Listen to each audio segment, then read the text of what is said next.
Avant, les montagnes étaient sacrées. Cela veut dire qu'avant, les hommes avaient des limites qu'ils n'osaient pas surpasser. Mais un jour arriva un homme, un héros, un fils des dieux, qui osa défier cette limite, qui grimpa la montagne. Puis, il fut un deuxième, un troisième, et gravir des montagnes devint quelque chose de très banal. Il suffit de voir actuellement le toit du monde, l'Everest, pour vous rendre compte que c'est devenu un véritable cirque et qu'il n'y a plus rien de vraiment magique à le faire.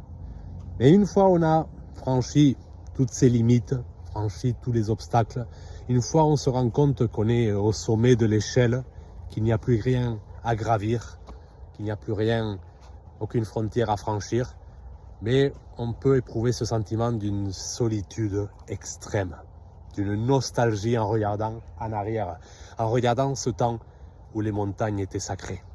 Et cette nostalgie, elle peut nous transformer justement en pierre, elle peut nous rendre lourds et nous faire rechuter à la poussière pour pouvoir à nouveau nous élever de la poussière.